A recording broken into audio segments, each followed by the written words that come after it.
Faction 1 was very successful right out of the gate. The ratings were really high, got a lot of very positive reaction out of the fans. And there we were, planning the sequel immediately.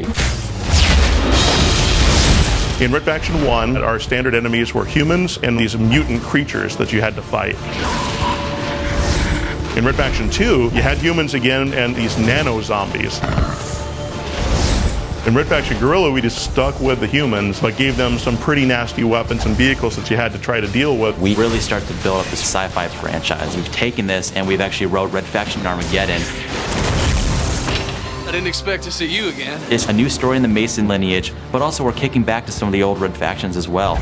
Looks quiet to me. You picking anything up? Negative. Something's not right. So there's an entirely different scale of enemies that you're going to be fighting, and therefore different tactics that you have to use. We now have aliens this time. It's these creatures that have been living on Mars. You'll see the Creepers, which are the first low line of enemies that you'll face in the game. These guys like to melee you, they like to spit acid at you. Then we have the Ravagers, they're kind of like the mid-level infantry. They stick to buildings, they can throw lightning bolts at you. And then we have some of the bigger enemies, the tanks, the heavies. They can overrun you, they can stomp on you.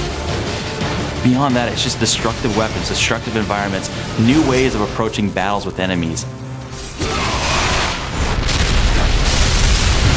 Geomod means geometry modification. You fire a rocket at that wall, it shouldn't just turn black. There should be a hole in that wall, and it should go through that wall and blow up something on the other side of that wall.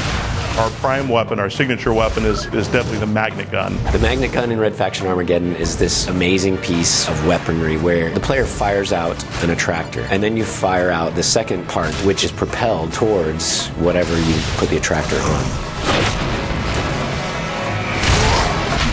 We've given you a nanoforge so that now you actually can repair structures as well. You can blow up a bridge or access points to you so that the enemy can't get to you, but then you can repair that bridge and get out of there.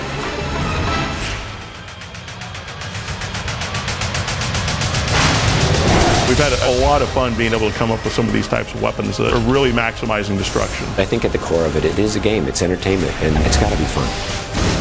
I think we've really tightened it up with Red Faction Armageddon. It's still the only destruction game in town.